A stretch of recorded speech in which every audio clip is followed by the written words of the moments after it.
नमस्कार दोस्तों, कैसे हैं आप लोग। 4 PM पर आपका स्वागत है। मेरे साथ हमेशा की तरह राजीव रंजन सिंह जी मौजूद है। राजीव जी, बहुत बहुत स्वागत है 4 PM पर आपका।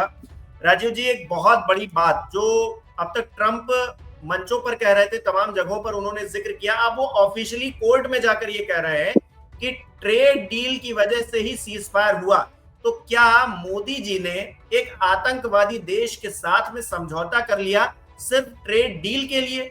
मतलब 56 इंच का सीना दिखाते हैं, लाल आंख दिखाते हैं, और ट्रेड डील के लिए एक आतंकवादी देश से जिसने हमारे 26 मासूम लोगों की जान ले ली, उससे समझौता कर रहे हैं हम लोग। कितनी शर्मनाक बात है ये तो। ये आपका बिल्कुल सही कहना है। ये जो अमेरिका में कल ये हुआ है कि US international court of trade जो है, ठीक है, उसने डोनाल्ड ट्रंप ने जो यूनिलैटरली टैरिफ बढ़ाया था उसके अगेंस्ट में डिसीजन दिया है, ठीक है।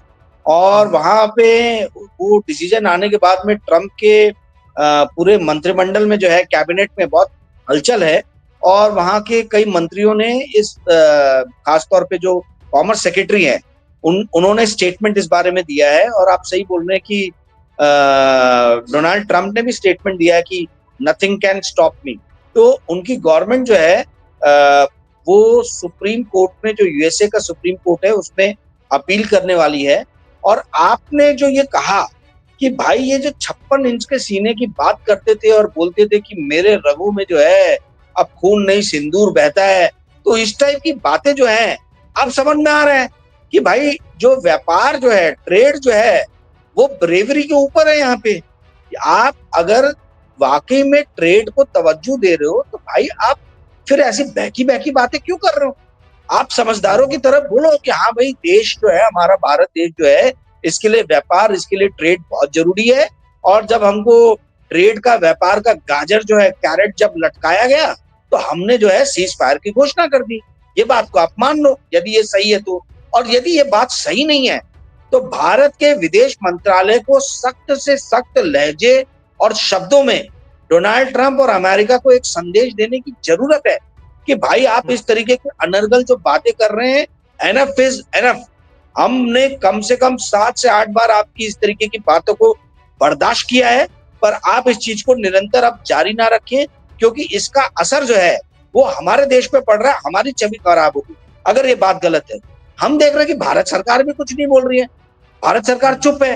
तो इसका मतलब है कि कहीं ना कहीं भारत सरकार इस बात को मान रही है कि भाई ट्रेड एक बहुत बड़ा फैक्टर था जिसके कारण जो है सीज फायर घोषित किया गया, वो भी अनकंडीशनल सीज फायर।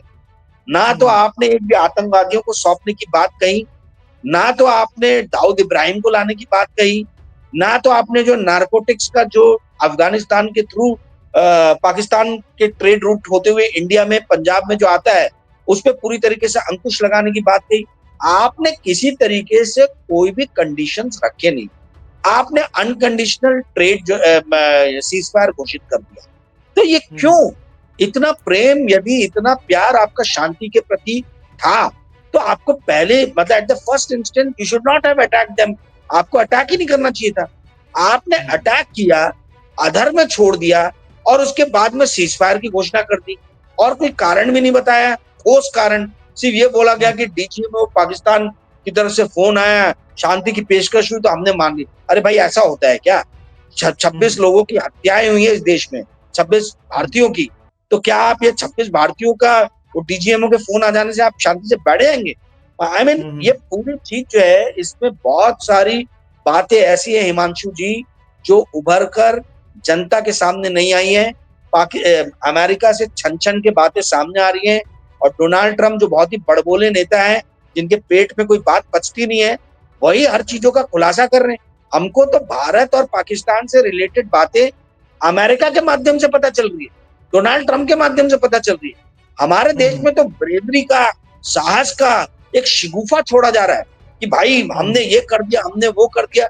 आप सबसे पहले 2 सवालों के जवाब दीजिए कि ये 200 किलोमीटर अंदर घुस के जो आतंकवादियों ने मारा है, हमारे 26 लोगों की जो शहादत हुई है, इसकी जिम्मेदारी किसकी है? क्या गृह मंत्री अमित शाह इस्तीफा देंगे? क्या रक्षा मंत्री राजनाथ सिंह इस्तीफा देंगे? या इंटेलिजेंस फेलियर होने के कारण एनएसए अजीत डोभाल इस्तीफा देंगे? या इन सबसे ऊपर उठ के नरेंद्र मोदी जी खुद इस्तीफा देंगे? जिम्मेदारी, अकाउंटेबिलिटी, जवाबदेही किसके ऊपर में तय होती? पहला सवाल ये। दूसरा सवाल ये कि आपकी ऐसी क्या मजबूरी थी कि आपने अनकंडीशनल सीज फायर जो है वो घोषित किया? और डोनाल्ड ट्रंप बता रहे हैं कि ये ट्रेड का जो गाजर है ये लटका के हमने दोनों जो देशों को जो है शांति के एक पटल पे आने में, एक मेज पे आने में जो है अहम भूमिका निभाई है। तो ये दिखाता है कि हमारे देश की विदेश नीति, हमारे देश की रक्षा नीति और हमारे देश की गृह नीति अमेरिका और डोनाल्ड ट्रंप जो है वो ट्रेड के माध्यम से संचालित कर रहे हैं। ये अपने आप में बहुत ही राजीव जी, यहाँ पर जयशंकर जी की मैं बात कहूंगा। वो कहते हैं कि देश सर्वोपरि है, देश की जो जरूरतें हैं, देश जो चाहता है वो सबसे ज्यादा जरूरी है। विदेश में बैठे नेता क्या कहते हैं या फिर दूसरे देश की नीति क्या है, उस बात से फर्क नहीं पड़ना चाहिए। हमने अपने सैनिक खोए, हमने अपने जो आम लोग थे जो देश की मतलब विकास में आगे चलकर और भी योगदान देते, उन लोगों को खो दिया। तमाम जो हमारी माएँ थी उनकी कोख सूनी हो गई, जो हमारी बहनें थी वो विधवा हो गई, और हमने सिर्फ ट्रेड डील के नाम पर समझौता कर लिया, यानी कि हमने वो बदला भी नहीं लिया। और जिन लोगों ने इस घटना को अंजाम दिया वो अभी तक खुलेआम घूम रहे हैं, ये भी हम देख रहे हैं। तो आखिरकार ये जश्न किस बात का मनाया जा रहा है?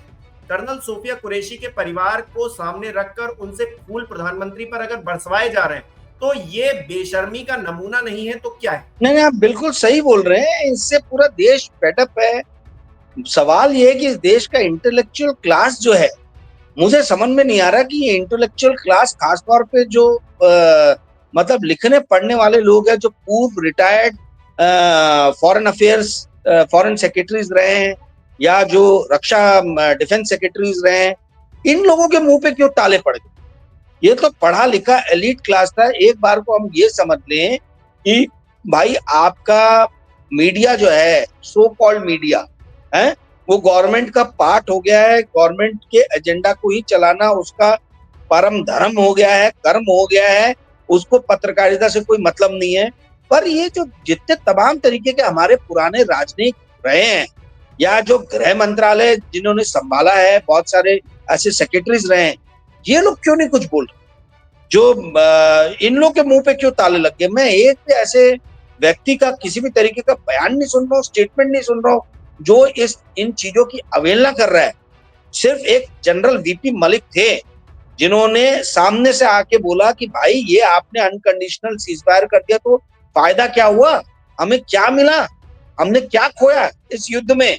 ये तो समझ में ही नहीं आ रहा है भाई। What we lost, what we gain, इसका तो तगादा होगा ना। अब जब एक बार दो न्यूक्लियर वेपन होल्डिंग नेशन आपस में वॉर की सिचुएशन में आ जाएंगे तो आप समझिए कितनी भयावह सिचुएशन है।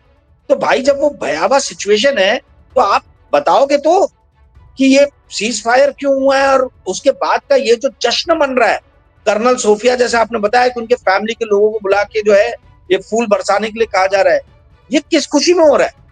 I mean what we are gaining? इससे देश को क्या फायदा हो रहा है? आप क्या बातें जो है वो इस देश के मन मस्तिष्क में डालना चाहते हो वो जरा स्पष्ट करो। हर चीज को अपनी रैली में, हर चीज को भाजपा भारतीय जनता पार्टी के लिए वोट कन्वर्जन में आप इस लहजे से चीजों को देखने लगोगे तो साहब डेमोक्रेसी बहुत ज्यादा दिनों तक इस देश में जीवित नहीं रहेगी। जी अच्छा राजीव जी, मुझे वो तस्वीर याद आ रही है, यूक्रेन के राष्ट्रपति जेलेंस्की ट्रम्प के सामने बैठते हैं और बहस होती है दोनों के बीच में, तो जेलेंस्की मानते नहीं, अपनी बात को रखते हैं और जिस तरह से अनर्गल बातें जो ट्रम्प की तरफ से कही गई थी उनका मुंहतोड़ जवाब देकर वापस आना पसंद करते हैं, ना कि उनके सामने झुकना। तो जेलेंस्की से ही हमने सीख लिया होता कि एक तो युद्ध के मैदान में भी किस तरह से, सोचिए रशिया जैसी कंट्री के सामने अभी तक सरवाइव कर पाने की स्थिति में अगर जेलेंस्की है तो उनमें कितनी हिम्मत है। और दूसरी तरफ हम देख रहे हैं कि हमारी भारतीय सेना जिसने किस तरह से पाकिस्तान के छक्के छुड़ा दिए, पाकिस्तान को घुटनों पर ला दिया, कितनी बार 71 में तो देश तोड़ दिया पूरा पूरा, उसके रहते हुए प्रधानमंत्री नरेंद्र मोदी ये हिम्मत नहीं जुटा पा रहे हैं कि ट्रंप को जवाब दे देते। और ये जो डील वाली बात है कि हम ट्रेड डील के नाम पर हमने सीज फायर करवा लिया, उसको मना कर देते। मतलब नहीं जी, आपने सही पॉइंट आउट किया है, जेलेंस्की का अच्छा उदाहरण दिया है। Full points goes to Zelensky. इसमें कोई सवाल ही नहीं है कि पूरा का पूरा यूक्रेन राष्ट्र जो है बहुत ही ब्रेवरी, बहुत ही बहादुरी के साथ में जो है रशिया का मुकाबला कर रहा है। पर जेलेंस्की भी ये मुकाबला इसलिए कर पा रहे हैं क्योंकि उनको सहयोग और सहायता मिल रही है वेस्टर्न पावर से। ठीक है, ये जितने भी यूरोपियन यूनियन के देश हैं और बाइडेन के टाइम में अमेरिका ने बहुत हथियार और पैसों से मदद की है यूक्रेन को। पर सवाल ये उठता है कि भारत की मदद करने क्यों नहीं कोई आ रहा है? भारत की मदद करने के लिए क्यों नहीं कोई सामने आ रहा है? ये जो सीज फायर हुआ है ये साफ साफ इंगित करता है, इशारा करता है कि भाई भारत की तरफ से आवाज उठाने वाला एक भी मुल्क, एक भी राष्ट्र हमें दिखा नहीं।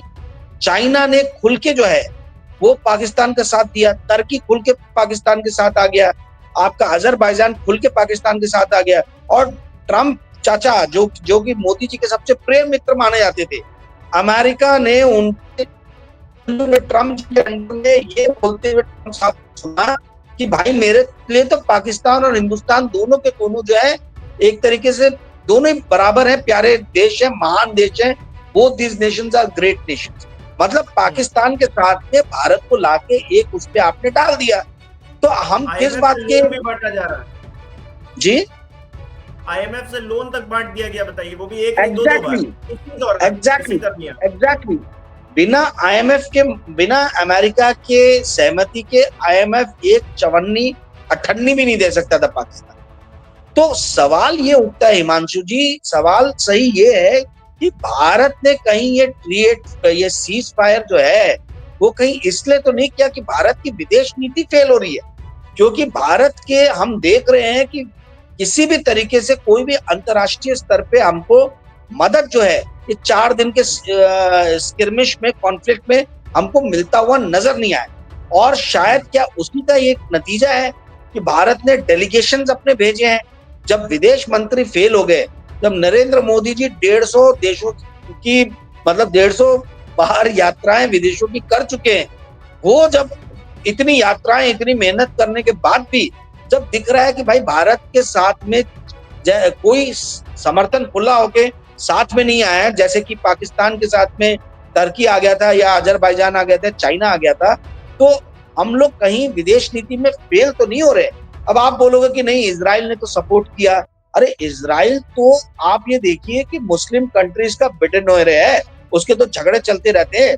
इजराइल जो है वो वैसे ही मतलब भारत से आज का नहीं, बहुत पुराना उनका बहुत घनिष्ठ संबंध है, ठीक है। और फ्रांस से हम हथियार खरीदते हैं, परंतु यूरोपियन यूनियन ने ऐसा कोई खुल के भारत का समर्थन किया नहीं, ठीक है। और जिस तरीके से चाइना और अजरबैजान और तुर्की आ गए, वैसा कोई इजराइल खुल के सामने आए नहीं, उनके से हथियार हमारे पास में थे। तो मेरे कहने का अर्थ है कि ये जो पूरा जो स्किर्मिश हुआ 4 दिन का, 7 तारीख से लेके 10 तारीख के बीच में, इसमें जो एक चीज सबसे उभर के सामने आई है वो ये आई है कि भारत की विदेश नीति पूरी तरीके से विफल हुई है। भारत की विदेश नीति पे फिर से वर्कआउट करने की जरूरत है। और मैं ना जाने कितने असंख्य इंटरव्यू में ये बात बोल चुका हूँ 4 PM पे, कि आज की डेट में छोटे छोटे देश भी जो भारत के, इंडिया के स्फीयर ऑफ इन्फ्लुएंस में थे, नेपाल हो गया, बांग्लादेश हो गया, श्रीलंका हो गया, मालदीव्स हो गया, ये सब अब भारत को आंखें दिखा रहे हैं, सब चाइना की झोली में जाके गिर गए, चाइना के ज्यादा नजदीक आ रहे हैं। तो हम विफल हुए विदेश नीति के स्तर। जी मान। अच्छा, बड़े मजेदार बात है, मतलब इस पर हंसी भी आती है, फिर इस बात को सुनकर दुख भी होता है कि आखिरकार हमारे राजनेता कहना क्या चाहते हैं, करना क्या चाहते हैं। एक तरफ आपके पास मौका था जब आप पाकिस्तान को सबक सिखाते, ऐसा सबक सिखाते कि वो जिंदगी भर याद रखता। पहली बात वो ये नहीं अपने वहां पे देख रहे हैं कि किस तरह से प्रमोशंस हो रहे हैं, वो नहीं हो रहे होते, पहली बात। दूसरी बात ये है कि पीओके आप कहते हैं, राजनाथ सिंह जी ने आज फिर कहा कि हम पीओके तो हमारा ही है, हम ले लेंगे और जब मन करेगा तब वो साथ में आ जाएगा। मौका था तब हमने गवा दिया, अब फिर से हम वही माहौल बनाने, मतलब हर चीज कुछ भी हो रहा है देश में, प्रत्यक्ष या अप्रत्यक्ष तौर पर वो राजनीति के लिए हो रहा है, वोट बैंक के लिए हो रहा है, सिर्फ ये नजर आता है। और ये देखकर, ये परिस्थिति देखकर मेरे मन को तो कम से कम बहुत दुख होता है। नहीं, ये तो देखिए भाई फोकनाड़ी है, ये बड़ी बड़ी बातें करना है कि हम पीओके कभी भी ले लेंगे। अरे जब लेने का वक्त आया तो क्यों नहीं लिया आपने? किसने रोक दिया था आपको रोका किसने था भाई? आप तो रक्षा मंत्री थे ना, तो आपको किसने बोला था कि पीओके मत लो? आप पूरे देश का विपक्षी दल जो है, ऑपोजिशन पार्टीज, इस सरकार के साथ खड़ी थी, पूरे देश के लोग इस सरकार के साथ में खड़े थे, तो क्यों नहीं किया आपने? किसने आपको रोक दिया था? तो ये सब जो है ढकोसलेबाजी है, बड़ी बड़ी बातें करना है कि हम तो ले लेंगे, जब मन चाह ले लेंगे। भाई आप जो है ये मतलब या तो फिर ये लोगों को they are taking entire nation for a ride, ठीक है। ये जो है पूरे देश को जो है मतलब ऐसी बेवकूफ समझ के बहुत ही हल्के में ले रहे हैं, जो भी मन में आ रहा है वो बोल दे रहे हैं। ये जरा ये प्रेस कॉन्फ्रेंस करके एक बार बोल के बताएं, और हमारे जैसे पत्रकारों को जो है हिमांशु, राजीव रंजन सिंह, संजय शर्मा, इस टाइप के पत्रकारों के सामने जरा एक बार प्रेस कॉन्फ्रेंस करें और बोल के बताएं कि हम तो जब चाहे पीओ के ले लेंगे, फिर हमारे सवाल सुने कि क्या सवाल रहेंगे। ये देखिए, ये वन साइडेड इंफॉर्मेशन कुछ भी जो है दे के और अलग हट जाते हैं। इनको मालूम है कि सामने से सवाल तो आने नहीं वाला, तो ये जाके मंच पे कुछ भी बोल देंगे, है ना, कि भाई हम ऐसा कर देंगे, वैसा कर। भाई your action and your words ये मैच नहीं हो रहे हैं। आप जो बोल रहे हैं और आप जो कर रहे हैं, इसमें जमीन आसमान का अंतर है। और ऐसा करके आप अपनी जग हसाई खुद ही करवा रहे हैं। आपको जरूरत क्या है? आई मीन ये इतना सुनहरा मौका था कि जब पाकिस्तान को एक लेसन टीच किया जा सकता, आपने उसको जो है बीच अधर में छोड़ दिया। और अब आप क्या कर रहे हो? हमें मिला क्या? ये पूरा ये जो इतना प्रपंच रचा गया, इससे हमें मिला क्या? मिला एक चिटकू सिंदूर जो आप 9 जून से भेजना चालू करोगे घर घर। क्या इसके लिए ये सब पूरा तमाशा हुआ था? तो ये देखिए, मुझे बड़ा ही मतलब दुख हो रहा है बोलते हुए कि जिस भी देश में इंटेलिजेंशिया क्लास, मिडिल क्लास, पढ़े लिखे लोग चुप बैठ जाते हैं, वो देश गुलाम होना तय है। और हम देख रहे हैं कि इस देश में यही हो रहा है। हम देख रहे हैं कि इस देश में कैसे इलीट वर्ग जो है वो पूरा का पूरा देश को मतलब they are taking it for a ride, पूरे देश को नचा रहा है, घुमा रहा है अपने इशारों पे। इस पे एक बहुत बढ़िया मैंने वीडियो बनाया था, मेरा चैनल है करंट अनप्लग बाय राजीव, उसमें एक्सप्लेन किया था कि कैसे एलीट क्लास जो है उसका उदय हुआ और कैसे एलीट क्लास पूरा छा गया है। और वही चीज है, मैं मतलब टाइम बड़ा लंबा है प्रोसेस समझाने में, इसलिए यहाँ नहीं समझाऊंगा, बट संक्षेप में बताता हूँ कि आप ये देखिए 2014 के बाद से जो हुआ है वो इस देश में ये हुआ है कि कुछ ही लोगों के हाथ में आके पावर जो है वो सिमट गई है। और इसी को फैसिज्म कहा जाता है। फैसिस्ट कंट्रीज में क्या होता है कि कुछ लोग जो रहते हैं या कुछ समूह जो रहते हैं, इन्हीं के हाथ में पूरी ताकत है। और हम भारत में वही देख रहे हैं कि आज की डेट में पूरी ताकत जो है कुछ बिजनेसमैन और कुछ पॉलिटिशियंस के हाथ में जो है ये सिमट गई है। बिजनेसमैन, पॉलिटिशियंस और ब्यूरोक्रेट्स, इनका जो ये नेक्सस है ये पूरे देश को चला रहा है। ब्यूरोक्रेट भी सब नहीं है, बहुत सारे ब्यूरोक्रेट्स बहुत ईमानदार हैं, परंतु ये बार बार क्यों ईडी के डायरेक्टर को इनको इतनी बार एक्सटेंशन देना पड़ा? क्यों इनको रातों रात जो है सीबीआई के एक ईमानदार डायरेक्टर को निकालना पड़ा, उसको हटाया गया पोजीशन से? आप क्यों एक ही आदमी को कभी रिजर्व बैंक ऑफ इंडिया का गवर्नर बना देते हो, फिर उसको उठा के प्रिंसिपल सेक्रेटरी अपना बना देते हो? क्या इस देश में ब्यूरोक्रेट्स की कमी हो गई है? ये कुछ चुनिंदा ब्यूरोक्रेट्स को लेके देश चला रहे हैं। इसी को फैसिज्म कहा जाता है कि कुछ लोग मिलके जो है वो देश के भाग्य विधाता बन जाते हैं। भारत 140 करोड़ की आबादी वाला देश है, यहाँ पे कहाँ है पार्टिसिपेटरी डेमोक्रेसी? और दुख की बात है कि कोई इंटेलिजेंसिया क्लास में कोई भी आदमी जो है इस बात को बढ़ चढ़ के नहीं बोल रहा है। 5-10 लोगों को छोड़ दें भारत में जो उंगलियों पे हैं, तो कोई इस बारे में कुछ बात नहीं कर। जी हिमांशु। अच्छा राजू जी, अब तक नजर आ रहा था कि चाइना पाकिस्तान को सपोर्ट कर रहा है। हम देख रहे थे कि तमाम जो आतंकवादी हैं, यूएन में जब बात होती थी उनकी, तो उसको बचा लिया जाता था। ब्लैक लिस्ट में जाने से कितनी बार बचाया गया, ग्रे लिस्ट में ही रह गया पाकिस्तान। अब हम देख रहे हैं कि अमेरिका भी एक तरह से बचाव ही कर रहा है। अगर ये सीज फायर ना हुआ होता तो फिर पाकिस्तान की हालत क्या होती? 1-2 दिन के अंदर ही हमारी भारतीय सेना ने जो करतब करके दिखाया, जो अपना पराक्रम दिखाया, उसके आगे पाकिस्तान कहीं टिक पाता क्या? तो एक तरह से बचा लिया गया पाकिस्तान को अमेरिका की तरफ से, ये नजर आ रहा है। वो भी क्या दिखा के? ट्रेड दिखा के, ट्रेड डील का जो आपने गाजर बताया वो दिखाकर उसको बचा लिया गया है। तो बड़ी बड़ी शक्तियां पाकिस्तान को बचा रही हैं। हम जिस तरह से पाकिस्तान के खिलाफ है, पाकिस्तान जो भारत के साथ हरकतें कर रहा है, हम कैसे डील करेंगे जब इतनी बड़ी बड़ी कंट्रीज पाकिस्तान के पीछे खड़ी हो जाएंगी तो? और हम उनको कथित दोस्त कहते हैं अपना। देखिए, पाकिस्तान तो अपने पैरों पे कुल्हाड़ी मारने वाला देश है। 9 बार ये भिखारी हो चुका है। आईएमएफ ने इसको 9 बार बेल आउट किया है, और अभी भी जो है ये $2.5 बिलियन का अगर इनको नहीं मिला रहता तुरंत मदद, तो ये तो 2 दिन भी लड़ने लायक नहीं था। पर मानना पड़ेगा कि कम से कम उन्होंने 2-3 दिन तो भारत को रोक के रखा, और वो रोक के इसलिए रखा क्योंकि हमने पूरे मन से जो है आक्रमण नहीं किया था। हमने सिर्फ 2-4 बिल्डिंग और मॉस्क को निशाने बनाया था। अगर इंडियन आर्मी को खुला छोड़ देते तो इंडियन आर्मी तो अभी तक सही में जो है इनको नाको चने चबा दी रहती पाकिस्तान। अब आते हैं आपके सवाल पे। आपने जो पूछा आपने कि भाई जब इतनी बड़ी बड़ी कंट्रीज जो है सपोर्ट कर रही हैं तो हम कैसे निपटे, तो साहब यही तो फॉरेन पॉलिसी आती है। आप इस चीज को समझिए हिमांशु जी, पाकिस्तान की जीडीपी $370 बिलियन है और भारत की जीडीपी $4 ट्रिलियन के आसपास में है। हम लोग उनसे 10 गुना से भी ज्यादा बड़े हैं। अगर आप देखिए भारत में टीसीएस या इन्फोसिस या रिलायंस इंडस्ट्री, इस टाइप का कोई भी एक स्टॉक उठा ले जो टॉप 10 इंडिया के स्टॉक्स लिस्टेड हैं, तो इन इन स्टॉक का जो मार्केट कैपिटलाइजेशन है वो पूरे कराची स्टॉक मार्केट के मार्केट कैपिटलाइजेशन से ज्यादा है। आप समझ रहे हैं इस बात का? जो फॉरेन करेंसी इनके पास में, जो इनके पास में कैश रिजर्व पड़ा हुआ है, उससे ज्यादा अकेले हमारे रिलायंस इंडस्ट्री और टीसीएस के पास में पड़ा। तो पाकिस्तान कहीं भी मैच ही नहीं करता है फाइनेंशियल प्रोग्रेस में इंडिया के मुकाबले। ओके, अब आप बोल रहे हैं कि भाई भारत कैसे मुकाबला करे। भारत का इतना बड़ा मार्केट है, $1.1 ट्रिलियन का हमने व्यापार किया है। सिर्फ इंपोर्ट और एक्सपोर्ट जो है ये हुआ है 2024 में। तो ये जो बार बार डोनाल्ड ट्रंप ट्रेड का गाजर दे रहे हैं, डोनाल्ड ट्रंप को बोलने की जरूरत है कि यदि आपको भारत का ओपन मार्केट चाहिए, यदि आपको टैरिफ कम चाहिए, तो आपको पाकिस्तान में हो रहे आतंकवाद के खिलाफ सख्त से सख्त जो है निर्णय लेने होंगे।